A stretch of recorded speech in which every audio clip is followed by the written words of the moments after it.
भक्ति, भजन और प्रवचन के अद्भुत संगम में डूबने के लिए सब्सक्राइब करें आस्था टीवी के YouTube चैनल को और ताज़ा अपडेट के लिए बेल आइकॉन पर क्लिक करना न भूलें।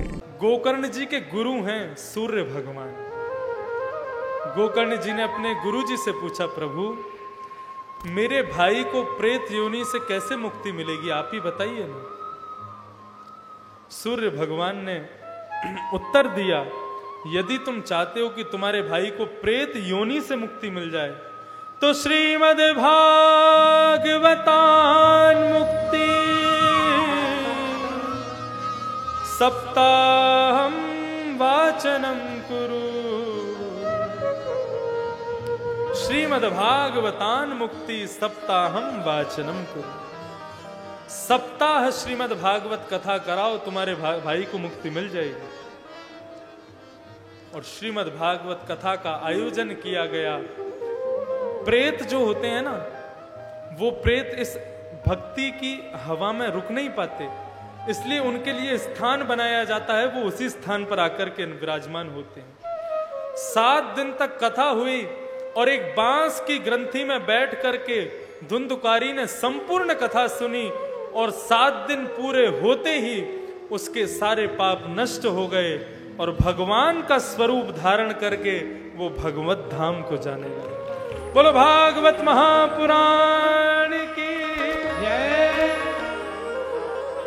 भगवान का विमान धुंधुकारी को लेने के लिए आया। गोकर्ण जी ने कहा, 1 सेकंड रुकिए। बोले हाँ, क्या हो गया? बोले कथा तो इतने सारे लोगों ने सुनी है, तुम केवल इसको लेके क्यों जा रहे हो? तब उन्होंने एक बात कही है और वो ध्यान से सुनना आप लोग। क्या कह रहे हैं?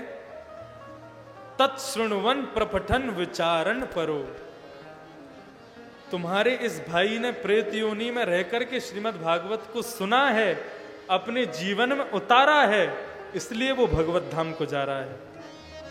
बाकी के जितने भी लोग हैं, इनने केवल कथा को सुना है, जीवन में अभी नहीं उतारा, इसलिए इनके लिए विमान नहीं आएगा। बंधुओं, विमान तो आज भी आ जाएगा। 7वें दिन यदि कथा पूरी हो जाए, यहां पर 2-2.5 हजार विमान आ जाएंगे आपके न्यू मुल्तान नगर में। लेकिन 2 बातें हैं। पहली बात, वैकुंठ को कौन जाता है? जो कथा सुनकर के जीवन में उतारता है। दूसरा कौन? जो जाने के लिए तैयार है। अब कहीं यहां विमान आ जाए आपको लेने के लिए भगवान के यहां से, आप अरे महाराज जी हमें तो जाना ही नहीं है, अभी तो हमें और कुछ दिन रहना है, तो विमान तो बेचारा वेस्ट हो जाएगा ना यहाँ करके। तो 2 कारण हैं। एक पहला कि जीवन में उतारा कितना है, दूसरा जाने के लिए तैयार कितने हैं। नहीं तो कथा में कई बार ऐसा भी होता है, लोग जीवन में तो उतारते हैं लेकिन अभी जाने के लिए तैयार नहीं है। अरे नहीं प्रभु, अभी थोड़ा और रहना है, अभी बेटा छोटा है, बहू छोटी है, वो बहू अभी ना समझ है, और अभी नाती पोता छोटे छोटे, थोड़े और बड़े हो जाएं फिर चले जाएंगे। तो 2 कारणों से विमान नहीं आते। विमान आए और धुंधुकारी को लेकर के चले गए। गोकर्ण जी ने दोबारा से कथा की और अब की बार जितने भी लोग थे सबने सुना और जीवन में उतारा। और जैसे ही 7 दिन की कथा पूरी हुई, भगवान के यहां से हजारों विमान आए और सब लोग उस विमान में बैठकर विष्णु लोकम सगच्छति।